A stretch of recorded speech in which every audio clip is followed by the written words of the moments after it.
Fala rapaziada, tudo bem? Aqui quem fala é o professor Moacir. E hoje eu vou comentar com vocês um assunto bem interessante dentro da biologia, que é o reino plantário, ok? Então aqui na foto eu já mostro para vocês diversas plantas, certo? E veja que cada uma delas já vai ter aqui uma característica bem específica, né? Desde aquela que é bem pequenininha, aquela que apresenta um maior porte, certo? E aqui ao lado que nós temos aqui o nosso exemplo de célula vegetal, certo?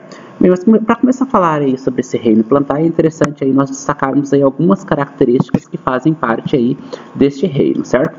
Então vejam só, pessoal, importância desse grupo. Bem, são importantes ao extremo. Por quê? São grandes responsáveis aí, ó, pela produção de fotossíntese, certo?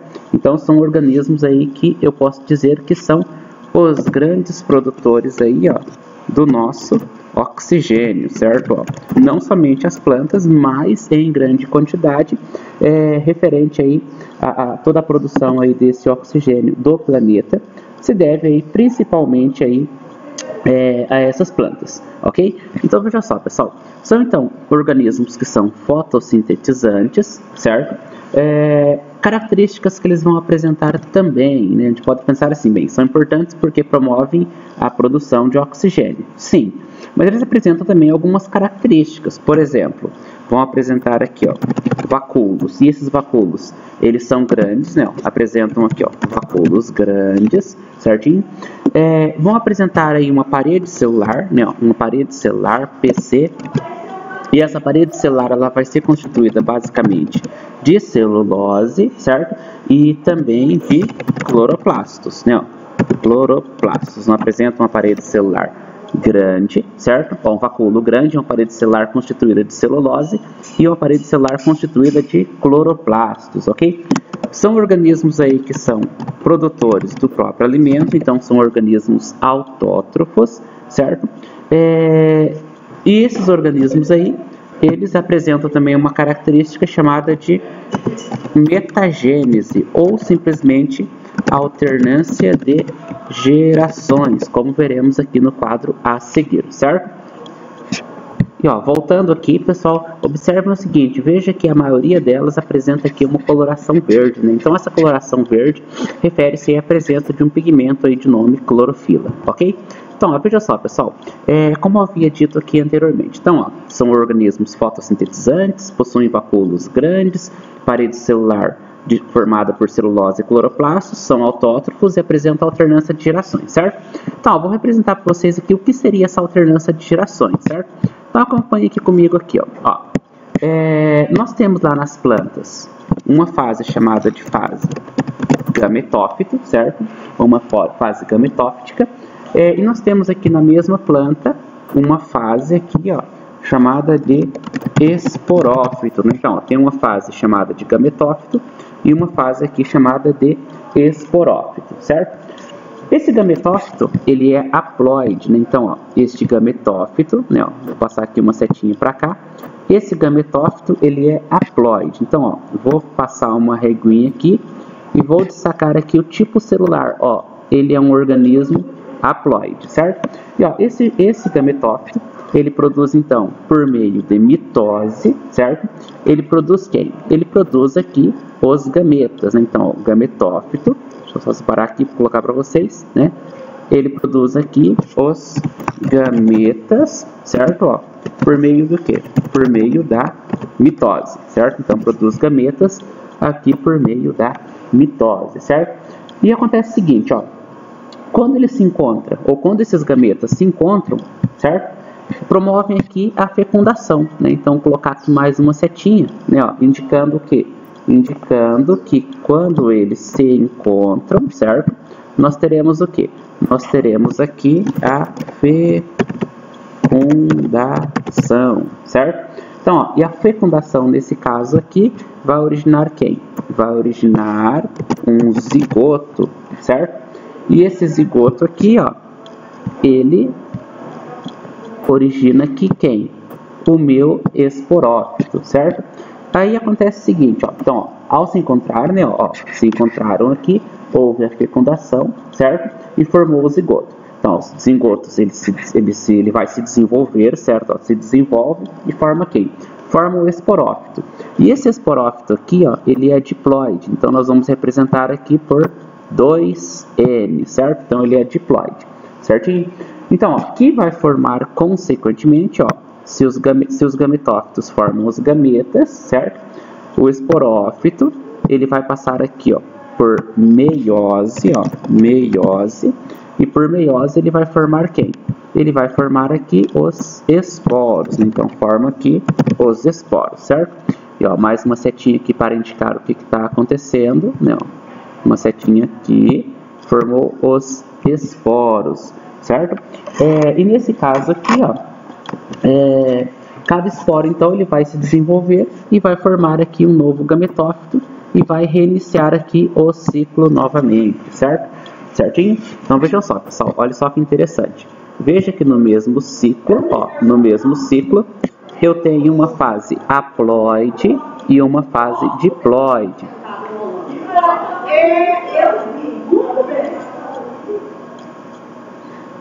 E uma fase diploide, certo? Então, ó, o gametófito, certo? Ele produz, então, gametas. E esses gametas são produzidos por mitose, certo? Então, quando esses gametas se encontram, ocorre aqui uma fecundação, certo? E, consequentemente, a formação do zigoto. O zigoto se desenvolve e forma o esporófito. E veja que toda essa parte aqui já é diploide, porque é a união de haploide mais haploide. N mais N, 2N, certo? Que por meiose origina os esporos, que consequentemente vão desenvolver, formando aqui o gametófito e reiniciando o ciclo novamente, certo? Então, ó, veja só, pessoal, ó, esse traço aqui, ó, esse traço aqui é o que vai me caracterizar a metagênese, ou seja, a alternância de gerações, que é aqui uma característica evidente aqui nas plantas, e não somente nas plantas, mas nas algas também, certo? Então, ó, por falar em algas, né, saibam que as plantas são descendentes de ancestrais comuns, né, assim como as algas, certo? Então, descendem de um mesmo ancestral, certinho? E já vamos comentar aqui o que acontece, certo? Então, ó, a primeira coisa da gente comentar aqui é o seguinte, ó. Então, ó, se as plantas, elas descendem de um mesmo ancestral comum que as algas, né? Logo a gente pode pensar o seguinte, bem, as algas, elas estão classificadas lá no reino protista, né, ó, ou no reino protoctista, certinho? Então, ó, algas unicelulares, pluricelulares. Então, não refere-se ou não estão classificadas, ó, elas não estão classificadas no reino plantae. Não, mas são organismos fotossintetizantes também, né? São organismos que vão apresentar também clorofila e vão apresentar diversas outras características, assim como as plantas. Mas o que vai diferenciar uma planta, né? O que vai diferenciar uma planta de uma alga, nada mais é do que a presença de tecidos especializados, né? Então, ó, nas plantas eu tenho a presença de tecidos especializados. E por isso eu posso ter um reino que é específico somente para essas plantas, certo? Acompanhe aqui comigo aqui o quadro de evolução para ficar mais didático. É o seguinte, ó, se eu representar aqui, ó, uma árvore filogenética, certo? Eu terei a presença do que? Eu terei a presença de um ancestral comum e eu terei a presença aqui das diversas ramificações, certo? Então vejam só, eu posso ter então aqui, ó, a presença desse meu primeiro grupo, ó, trocar aqui a cor, ó. Então, esse meu primeiro grupo aqui são quem? Esse meu primeiro grupo aqui são as algas, certo? E ó, esse ponto aqui embaixo aqui, ó, é a presença de quem? É a presença de um ancestral, né? Ó, ancestral comum, certo? Um ancestral comum que originou todos os demais grupos que nós citaremos aqui, certo? Então, ó, as plantas, então, elas são classificadas aqui de acordo com os critérios aí que vão envolver também o nome de cada organismo, certo? Ou de cada grupo. Então, o primeiro grupo que vem é o grupo das briófitas, né? E daqui a pouco a gente vai falar melhor aí sobre essas briófitas, certo? Então, ó, eu tenho aí as briófitas como sendo o primeiro grupo, beleza? Aí depois eu tenho um segundo grupo que eu tenho o nome de pteridófitas, né? Pteridófitas, então, sendo aqui o meu segundo grupo, certo? Ó, vou colocar aqui abaixo, ó, vou colocar aqui abaixo. Mas, ó, o meu terceiro grupo, então, é o grupo das gimnospermas, ó, gimnospermas, certo? E ó, o último grupo, que seria então o grupo mais evoluído, certo? E esse grupo mais evoluído aqui seria o grupo então das angiospermas, certo? Então, ó, aqui nós temos então nosso exemplo, certo? Da evolução aí dessas plantas, certo? Ó, algas, briófitas, pteridófitas, gimnospermas e angiospermas, certo? Bem, alguns livros aí eles vão comparar, por exemplo, esse quadro de evolução com a evolução também aí dos mamíferos, né? Ó, mas não vamos confundir, ó, árvores não são mamíferos, plantas não são mamíferos e assim por diante, certo?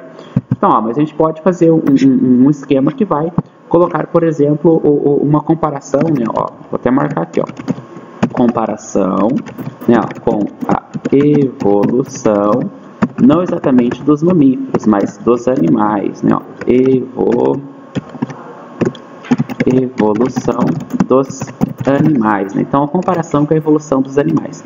Então veja só, pessoal, ó, o primeiro grupo que nós teremos aqui, ó, a gente pode colocar aqui como sendo o primeiro grupo as briófitas, mas que não são plantas, mas que lá no reino animal seriam semelhantes aí no caso aos peixes, né? Então vejam só, já dá para entender aqui que ambos são aquáticos, né? Então as briófitas comparando com os animais sendo os peixes, certo? Aí nós teríamos um segundo grupo, melhor, né? Não briófitas, deixa eu colocar aqui, ó, as algas, certo? Sendo os peixes, certo? Aí nós teríamos aqui um segundo grupo, aí sim seriam as briófitas, e essas briófitas que já são terrestres, certo? Mas dependem da água, a gente vai comentar daqui a pouco esse critério, certo? Já são aqui plantas que seriam semelhantes aí no caso ao segundo grupo de animais que são os anfíbios. Aí nós teríamos aqui, ó, o terceiro grupo, que são as pteridófitas, certo? Que seriam equivalente aqui aos répteis, certo? Ó, répteis. Teríamos aqui o nosso quarto grupo, que seriam as gimnospermas, que comparado aos animais seriam aqui as aves, né? E aqui o mais evoluído nós teríamos, nesse ponto aqui, ó, nós teríamos as angiospermas, né? Angiospermas, que aqui seriam equivalente aos mamíferos, certo? Ó, mamíferos. Então assim, essa ideia assim de fazer assim uma analogia entre a evolução de plantas com a evolução de animais, ela é interessante para nós guardarmos aí alguns pontos interessantes que vamos comentar aí exatamente sobre as briófitas, pteridófitas, gimnospermas e angiospermas. Separado aqui, né, de acordo aí com o seu critério de evolução, certo? Então, o primeiro aqui, ó, representante então das briófitas, né? Então, nas briófitas aqui sendo representada pelos musgos, ok? Bem, mas não somente os musgos representam aqui as briófitas, né? As plantas hepáticas também vão representar esse pequeno grupo, certo? Esse pequeno grupo que eu digo é devido assim ao seu porte pequeno, ok? Vamos lá. Aí o segundo grupo aqui, ó, temos os nossos exemplos, né? A gente fala assim, um exemplo mais específico é a samambaia, certo? Mas aí eu tenho, por exemplo, as alvencas, salvíneas e assim por diante, certo? Mas o mais conhecido são as samambaias, beleza? O nosso terceiro grupo, ó, representado aqui por um cartão postal aqui do Paraná, que é a nossa araucária, certo? Mas ela é representada também lá pelas cipestres, né? Pelas sequoias, né? Pelos pinos, por exemplo, certo? Pelo pinheiro e assim por diante. E o nosso último exemplo, né? Que são as angiospermas, certo? Representado então por toda a planta aí que tem flor, fruto e semente, joia? Então, ó, as briófitas são então os musgos ou hepáticas, as gimnospermas, as samambaias, alvencas, salvíneas, as gimnospermas, o pinheiro, né, a araucária, as sequoias, o pinus e assim por diante. E o último grupo, toda a planta que tem flor, fruto e semente vai ser aqui representada ou pela angiospermas, ok? Vamos lá, pessoal. Algumas características importantes aí referente a esse grupo das briófitas. Então, primeiro, ó, as briófitas, elas dependem de água, certo? Ó, mas toda a planta depende de água, mas nesse caso aqui ela depende de água exclusivamente também para a sua reprodução. E a gente vai comentar isso aqui nos vídeos que virão aí posteriormente, certo? Então, depende de água para a reprodução. Por quê? A célula reprodutora masculina, ela precisa nadar, então ela nada até uma estruturinha chamada de arquegônio, e lá nesse arquegônio ela fecunda a oosfera, certo? E aí acontece novamente aí o início desse ciclo, certo? Vamos lá, não apresentam tecidos condutores, ou seja, como ela é uma planta de pequeno porte, ó, é uma planta de pequeno porte, como está aqui, esses nutrientes eles podem ser passados de célula a célula. Agora, isso aqui já não vai ser encontrado nos outros grupos, né? Por quê? Já são plantas maiores e não seria tão eficiente você fazer aí essa passagem de nutrientes célula a célula, certo? E aí é o seguinte, ó. Então vejam só, como que funciona então essa passagem de célula a célula? Então vamos imaginar que nós temos aqui esses exemplos de células das briófitas. Então ela pega um nutriente aqui, passa para outra aqui, passa para outra, passa para outra, passa para outra. Então célula a célula leva o nutriente, água, sais minerais, certinho? Vamos lá, não apresentam raízes e sim rizóides, certo? Não tem folhas e sim filóides, e não tem caules e sim cauloides, ok? Então assim, essas aqui seriam então as características interessantes aí sobre a briófita, beleza? E mais um ponto interessante que nós vamos discutir aí vai ser que a briófita ela é totalmente dependente do gametófito, ou seja, a fase que mais está evidente aí nas briófitas é a fase de gametófito, e já vamos comentar aí o porquê, certo? Então, nosso segundo grupo, ó, as pteridófitas, certinho? Ó, nosso segundo grupo, ó, que está aqui em cima, ó, pteridófitas, beleza? Então, já são mais evoluídas que as briófitas, por quê? Elas vão apresentar tecidos condutores, né? Quem são esses tecidos condutores? Então, os tecidos que conduzem nutrientes. E quem são os nutrientes? Xilema e floema, beleza? Então, apresentam maior porte e, por isso, precisam desses tecidos condutores, né? Ó, raiz até as folhas e folhas para toda a planta, beleza? E ainda dependem de água para a reprodução. Então, assim, o ponto mais interessante que surge aqui nas briófitas em relação às gimnospermas é a presença aí de tecidos condutores, ok? Agora, quando você chega nas gimnospermas, né, que é o nosso terceiro grupo, aí você tem lá uma planta com uma característica grande, certo? Então já é uma planta que vai apresentar o quê? É uma planta que vai apresentar aí tecidos condutores, assim como o anterior, mas aí, ó, veja que elas já não dependem de água para a reprodução, porque nessa planta aqui, ó, vai surgir uma estrutura chamada de tubo polínico, ou seja, nesse grupo aqui eu tenho pólen, certo? E esse pólen é o futuro gametófito masculino, que vai formar aí, ó, na verdade, esse tubo polínico. Esse tubo polínico ele é isento de água porque ele faz com que esse gametófito masculino cresça em direção ao gametófito feminino como se fosse um sifão. E isso aqui foi um ponto bem interessante aí para essas plantas, certo? E outro ponto interessante também, ó, é que agora elas podem ser polinizadas, ou seja, a célula reprodutora ela pode ser levada agora pelo vento, ou seja, chega até a célula feminina, ou seja, chega até o aparelho, chega até o gametófito feminino e aí vai promover então uma fecundação muito mais eficiente do que se dependesse apenas da água, certo? Vamos lá, outro ponto interessante, certo? Só lembrando que a polinização feita pelo vento é chamada de anemófila, certo? Mas vamos lá, outro ponto interessante é a presença de sementes. E essa semente tem a função do quê? Proteger o embrião, certo? No caso, essas sementes são chamadas de sementes nuas, porque ainda nas gimnospermas eu não tenho a presença de frutos, certo? Então eu tenho somente uma semente nua. E nesse caso ainda, eu tenho aqui um órgão reprodutor chamado de estróbilo, certo? E vou mostrar para vocês aqui logo logo quem é esse estróbilo. Vocês conhecem, e quando a gente fala estróbilo, talvez a pessoa não associe com a forma que ela conhece, beleza? E o nosso grupo mais evoluído, as angiospermas, ou seja, essas aqui produtoras de flor, fruto, certo? Ó, e semente, e essa semente fica protegida por um fruto. E ó, esse fruto, pessoal, ele foi digamos assim, o ponto que mais contribuiu aí para que elas se estabelecessem aí por todo o planeta. Ou seja, o fruto ele tem ali elementos, o fruto e a flor são elementos atrativos. Elementos atrativos para quem? Para insetos, para aves e para diversos animais. E além do vento, veja só, além do vento elas terão aqui ainda esses 3 organismos que vão favorecer aí a superpopulação desses organismos aí na Terra, ok?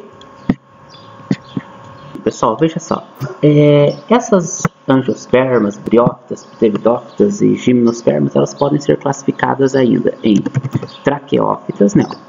Traqueófitas, e podem ser classificadas ainda em atraqueófitas, né? Então, quem são as atraqueófitas? Vou começar pela traqueófita, que só tem uma, né? No caso aqui, ó, atraqueófitas são as briófitas, beleza? Então, ó, vou aumentar aqui para ficar no lado certo. Atraqueófitas são as briófitas. E aí, no caso, as outras, que são as... Deixa eu só trocar a cor aqui, ó, para ficar ok. Então, ó, as outras, então, que são as... Opa, vou passar aqui para baixo. Ó, aqui, vou aumentar aqui. E aí, no caso, pessoal, as traqueófitas são quem? São as gimnospermas, as angiospermas e também as pteridófitas, ok? Pteridófitas, joia? Vamos lá, pessoal. Ainda eu posso classificar essas plantas como sendo plantas criptógamas e plantas fanerógamas. No caso das criptógamas, são então aquelas plantas que apresentam órgão de reprodução pouco visível, ou órgão reprodutor pouco visível, que são quem? As briófitas e as pteridófitas. Aí já nas plantas fanerógamas, ok? Eu posso classificá-la como sendo aquelas que apresentam um órgão de reprodução bem visível. No caso das angiospermas, o órgão reprodutor são as flores. E nas gimnospermas, eu deixei aqui abaixo para vocês, os estróbilos. Então, ó, esses estróbilos aqui são os órgãos de reprodução das gimnospermas. Eles são bem visíveis e são bem conhecidos aí de todo mundo, principalmente nessas épocas aí de festa junina, ok? Beleza, então? Vamos lá. Ó, tem 5 pontos aí que vocês têm que guardar também, que refere-se à adaptação desses organismos aí na Terra, ok? Então acompanhe aqui comigo. E a conquista desse ambiente terrestre, pessoal, ele deve-se, né, ó, principalmente a essas 5 características aqui, ou essas 5 estruturas, ou 5 pontos evolutivos que surgiram aqui nas plantas. Primeiro, uma camada de cera, certo? E essa camada de cera tinha a função, ou tem a função, de proteger a planta contra a perda de água, certinho, certo? É uma camada aqui que protege a planta. Algumas estruturas especializadas, como os estômatos, né, que tem a função aí de controlar a entrada e saída de gases, certinho, e também evita a perda de água dessa planta. Um sistema radicular, que vai ter a função de prender essa planta ao substrato. Um sistema vascular, que tem a função de conduzir nutrientes pela planta. E por último aqui, um sistema que fosse onde fosse possível acontecer uma reprodução que fosse independente de água, ok? Então assim, ó, esses 5 pontos também são bem importantes, joia? E assim, no próximo vídeo eu vou comentar com vocês aí um pouquinho sobre a reprodução, tanto das briófitas e quanto das pteridófitas, ok? Então aguardo vocês aí e até o próximo vídeo.